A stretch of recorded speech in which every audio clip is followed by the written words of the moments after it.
ನೀ head head shoulder ಎತ್ತಬೇಕು ಎದರ್ಬೇಕು ಹೆಡ್ ಕಪ್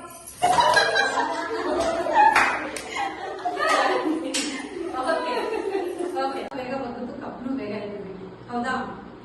ಕೆಲವೊಬ್ಬರಿಗೆ ಸೊಂಟ ನೋವಿತ್ತು ನನಗೆ ಬಗ್ಗಕ್ಕೆ ಆಗಿಲ್ಲ. ಬಾಡಿ ಫ್ಲೆಕ್ಸಿಬಲ್ ಇದ್ದಾಗ ಎಕ್ಸರ್ಸೈಸ್ ಮಾಡಿ ನಮ್ಮ ಬಾಡಿ ಫ್ಲೆಕ್ಸಿಬಲ್ ಆಗಿ ಇಟ್ಕೊಂಡಾಗ ಒಂದು ಎಕ್ಸರ್ಸೈಸ್ ಮಾಡಿದಾಗ ನೀವು ಹೆಲ್ದಿ ಆಗಿದ್ದಾಗ ಏನಾಗುತ್ತೆ, ಸ್ಟ್ರೆಸ್ ಆಗಲ್ಲ. ಎಲ್ಲ ಕೆಲಸಕ್ಕೂ ಅವ್ರನ್ನ ಕಲಿ ಇವ್ರನ್ನ ಕಲಿ ನಮ್ಮ ಕೆಲಸ ನಾವೇ ಮಾಡ್ಕೋಬಹುದು. ಸೊ ಇದನ್ನೆಲ್ಲ ನೀವು ಮಾಡಿ. ಅಲ್ಲ ಇದು ಅಗ್ಲನೇ ಮಾಡ್ತಾ ಇದೆಯಾ ಉದ್ದ ಮಾಡ್ಬೇಕಾ? ಉದ್ದ ಮಾಡಿಸಿದ್ದು ಅವಾಗನೇ ಉದ್ದ ಮಾಡಿದ್ದ ಅವಾಗ ಅಗ್ಲ ಇದೆ ಹಂಗೆ ಮಾಡೋದು ತೊಂದರೆ ಇಲ್ಲ ಮಾಡ್ಕೋಬಹುದು. ಅಗ್ಲನೇ ಮಾಡಿಸಿ ಅಗ್ಲನೇ ಮಾಡ್ಬೇಕಾ? ಹಾಕಕ್ಕೆ ಈಸಿ ಆಗುತ್ತೆ. ಅಗ್ಲ ಮಾಡಿದ್ರೆ ಲೋಟ ಎಲ್ಲ ಕವರ್ ಆಗಲ್ಲ, ಫುಲ್ ಒಂದ್ ರೇಂಜಿಗೆ ಕವರ್ ಆಗುತ್ತೆ ಅಷ್ಟೇ. ಸ್ವಲ್ಪ ಗೊತ್ತಾಗುತ್ತೆ. ಹ್ಮ್ ಈಗ ಏನ್ ಎಕ್ಸಾಮ್ ಇದು ರೂಲ್ಸ್ ಅಪ್ಪ ಅಂತ ಹೇಳಿದ್ರೆ ನಿಮ್ಗೆ ನಾನು ಇನ್ಸ್ಟ್ರಕ್ಷನ್ ಕೊಡ್ತಾ ಹೋಗ್ತೀನಿ, ನೀವು ಇನ್ಸ್ಟ್ರಕ್ಷನ್ ಫಾಲೋ ಮಾಡ್ಬೇಕಷ್ಟೇ. ಹೆಡ್ ಅಂದಾಗ ಎರಡು ಕೈಯಲ್ಲಿದೆ ನಿಮ್ದು, ಎಲ್ಲರೂ ಕೈ ಇರ್ತೀವಿ. ಹೆಡ್ ಅಂದಾಗ ನಿಮ್ ತಲೆ ಮುಟ್ಕೋಬೇಕು. ಶೋಲ್ಡರ್ ಅಂದ್ರೆ ಭುಜ ಮುಟ್ಕೋಬೇಕು. ನೀ ಅಂತ ಹೇಳಿದ್ರೆ ಮಂಡಿ ಮುಟ್ಕೋಬೇಕು. ಕಪ್ ಅಂತ ಹೇಳಿದ್ರೆ ಪಟ್ ಅಂತ ನಿಮ್ ಎದುರಿಗಿರೋ ಕಪ್ ಹಾಚ್ಕೋಬೇಕು. ಅರ್ಥ ಆಯ್ತಾ? ಯಾರಿಗೆ ಕಪ್ ಸಿಗುತ್ತೆ ಅವ್ರು ವಿನ್ನರ್ ತರ. ಅರ್ಥ ಆಯ್ತಾ? ಏನಾದ್ರು ಡೌಟ್ಸ್ ಇದೆಯಾ? ಓಕೆ. ಹೆಡ್ ನೀ ಶೋಲ್ಡರ್ ಹೆಡ್ ನೀ ಶೋಲ್ಡರ್ ಹೆಡ್ ಕಪ್.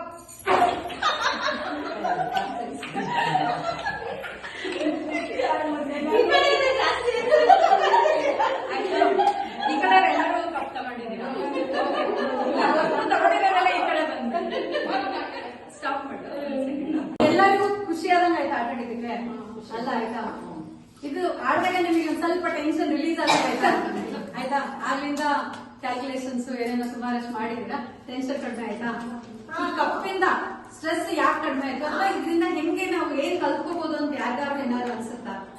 ಒಂದು ಕಾನ್ಸಂಟ್ರೇಷನ್ ಇದ್ದಾಗ ಮಾತ್ರ ನಾವು ಸ್ಟ್ರೆಸ್ ಕಮ್ಮಿ ಮಾಡಿ 100% ಜೋರಾಗಿ ಒಂದು ಚಪ್ಪಾಳೆ ಹಾಕೋದು ಅವ್ರಿಗೆ. ಕಾನ್ಸಂಟ್ರೇಷನ್ ಈ ಗೇಮ್ ಅಲ್ಲಿ ನಿಮಗೆ ಬೇಕಾಗಿದ್ದು ಮೈಂಡ್ಫುಲ್ನೆಸ್ ಅಂತ ಹೇಳ್ತೀವಿ, ಅಥವಾ ಕಾನ್ಸಂಟ್ರೇಷನ್. ಗಮನ ಇಟ್ಟು ನಾವು ಒಂದು ಕೆಲಸ ಮಾಡಿದಾಗ ನಮ್ಗೆ ಸ್ಟ್ರೆಸ್ ಕಡಿಮೆ ಆಗುತ್ತೆ. ನಾವೇನ್ ಮಾಡ್ತೀವಿ, ಇಲ್ಲೆಲ್ಲೋ ಹಾಲಿಟ್ಟಿರ್ತೀವಿ, ಅಲ್ಲೆಲ್ಲೋ ಮಾಡ್ತಾ ಇರ್ತೀವಿ, ಇನ್ನೊಂದೇನೋ ಕೆಲಸ ಮಾಡ್ತಾ ಇರ್ತೀವಿ, ಅವಾಗ ಗಮನ ಕಡಿಮೆ ಆಗುತ್ತೆ, ಹಾಲು ಹೋಯ್ತು, ಮತ್ತೆ ಸ್ಟ್ರೆಸ್, ನೆಲ ಒರೆಸ್ಬೇಕು, ಕ್ಲೀನ್ ಮಾಡ್ಬೇಕು.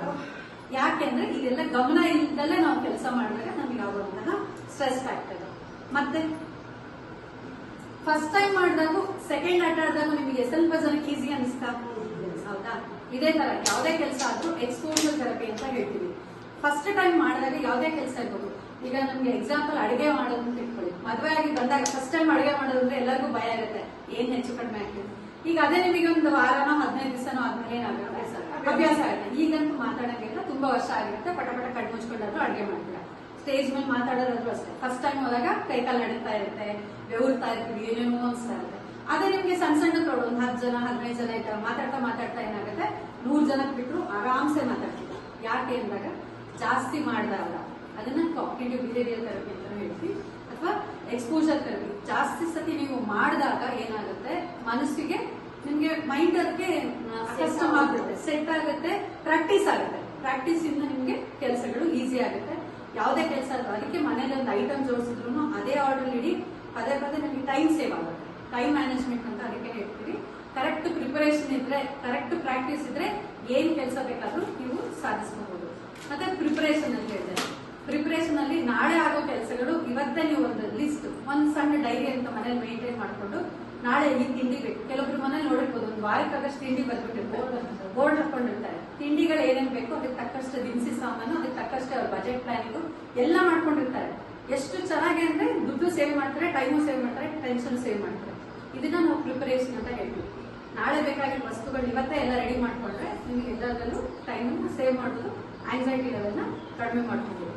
ಈ ಗೇಮ್ ಇಂದನೂ ನೀವು ಅದೇ ಕಲಿಯೋದು. ಫಸ್ಟ್ ಟೈಮು ನಿಮ್ಗೆ ರೂಲ್ಸ್ ಗಳು ಎಲ್ಲ ಸ್ವಲ್ಪ ಕನ್ಫ್ಯೂಷನ್ ಆಯ್ತು. ಎರಡನೇ ಸತಿ ಆಡಿದಾಗ ಏನಾಯ್ತು, ನಿಮಗೆಲ್ಲ ಗೊತ್ತಾಯ್ತು. ಆಡ್ತಾ ಏನೇನು, ಹೆಂಗೆ ಏನೇನು, ಎಲ್ಲಿ ನೀವು ಟೈಮ್ ಬ್ಯಾಲೆನ್ಸ್ ಮಾಡ್ಬೇಕು ಅಂತ ಕ್ಲೀನ್ ಆಗಿ ಗೊತ್ತಾಯ್ತು. ಮತ್ತೆ ಅದೇ ಕಡೆ ಕೆಲಸ ಕಡೆ ಗಮನ ಕೊಟ್ಟಾಗ ಏನಾಯ್ತು, ಗಮನ ಆ ಕಡೆ ಇಲ್ಲ, ಟೈಮ್ ಸೇವ್ ಆಯ್ತು, ನೀವು ಫಾಸ್ಟ್ ಆಗಿ ಅದನ್ನ ಕೆಲಸ ಮಾಡಿದ್ವಿ. ಫಾಸ್ಟ್ ಆಗಿ ಕೆಲಸ ಮಾಡಿದಾಗ ಏನಾಯ್ತು, ಸ್ಟ್ರೆಸ್ ಲೆವೆಲ್ ಕಡಿಮೆ ಆಯ್ತು, ನಿಮ್ಗೆ ಮೈಂಡ್ ಖುಷಿ ಆಯ್ತು, ಆಡಿದಕ್ಕೆ ಸಂತೋಷ ಆಯ್ತು. ಹೌದಾ? ಈ ತರ ನೀವು ಕೆಲಸಗಳನ್ನ ಪ್ಲಾನ್ ಮಾಡಿ ಜರ್ನಲ್ ಇಡಿ, ಯಾವ ಕೆಲಸ ಮಾಡಿದ್ರೆ ಎಲ್ಲಿ ಟೈಮ್ ನಿಮ್ಗೆ ವೇಸ್ಟ್ ಆಗುತ್ತೆ ಅಂತ ನೋಡ್ಕೊಳ್ಳಿ.